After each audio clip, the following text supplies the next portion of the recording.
Medina Medina Medina Medina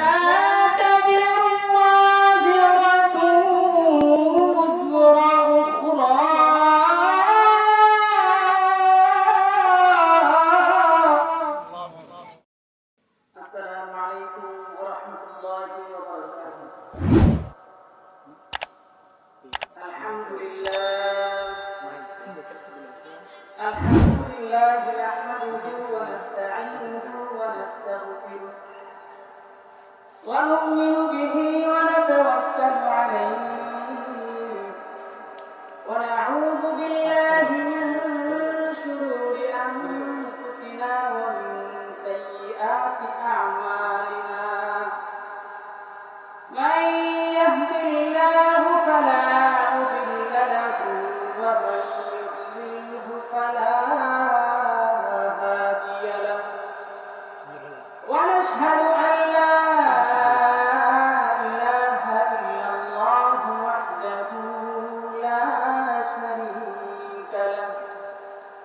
ونشهد أن سيدنا ومولانا محمدا عبده ورسوله أرسله بالحق بشيرا ونذيرا وداعيا إلى الله بإذنه وسراجا منيرا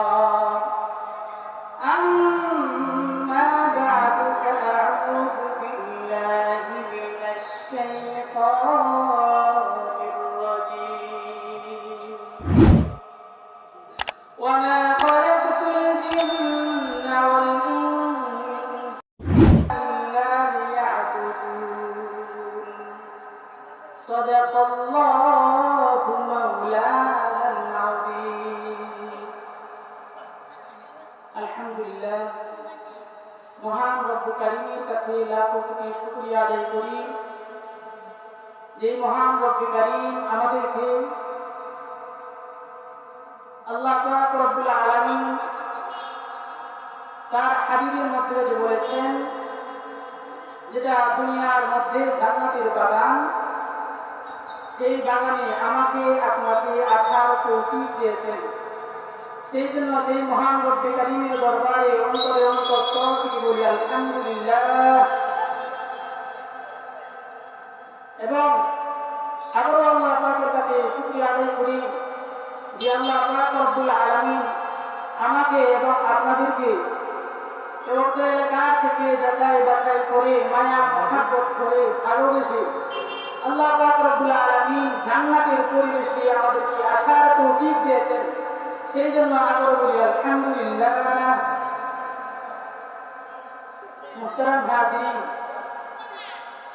আমি যে আপনাদের সামনে কোরআন কারীম থেকে একটি আয়াত তেলাওয়াত করেছি, আল্লাহ পাক রব্বুল আলামিন এই আয়াতের মধ্যে বলেন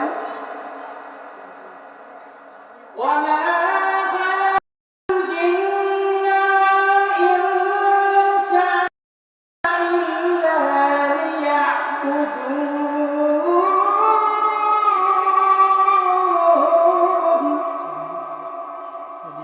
আল্লাহ পাক রব্বুল আলামিন বলতেছেন ওমা খালাকতুল জিন্না ওয়াল ইনসা ইল্লা লিয়াবুদুন, আমি দুনিয়াতে জিন এবং ইনসানকে প্রেরণ করেছি শুধুমাত্র আমার ইবাদত করার জন্য।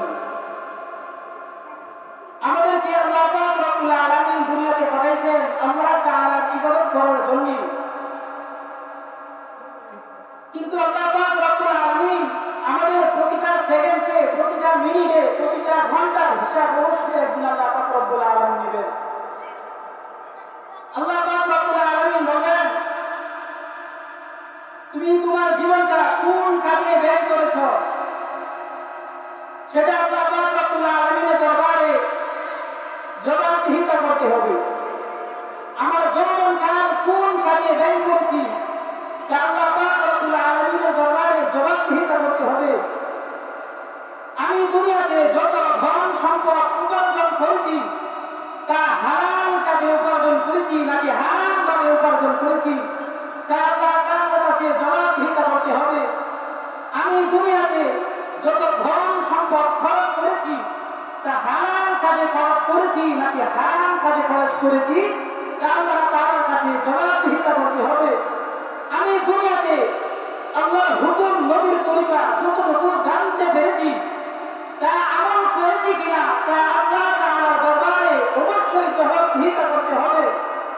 এই কথার ভয় যাদের অন্তরে থাকে তাদের পক্ষে দুনিয়াতে হালাল পথে চলা সম্ভব হয়। আর যার অন্তরে এই ভয় না থাকে তার পক্ষে দুনিয়াতে হালাল পথে চলা সম্ভব হয় না। কথা বলেন ঠিক কিনা?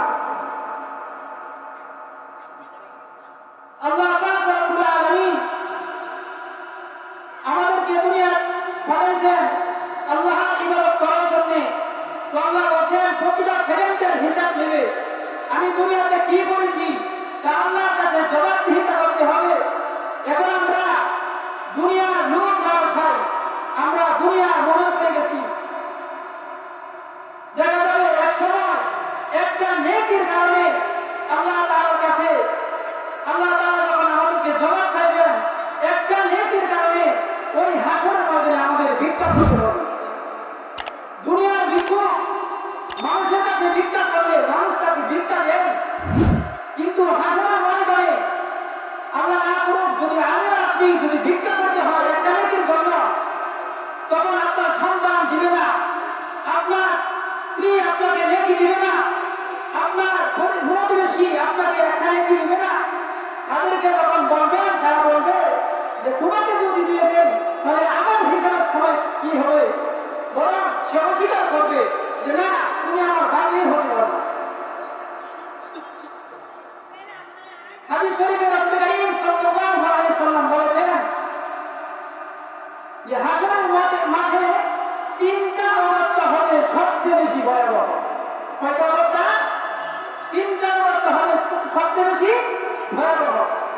যে তিন অবস্থায় নবী রাসূলগণ পর্যন্ত শুধু নিজের জান বাঁচানোর ফিকির করবেন, অন্য সমস্ত মানুষের ফিকির ভুলে গিয়ে শুধু নিজের জান বাঁচানোর ফিকির করবেন।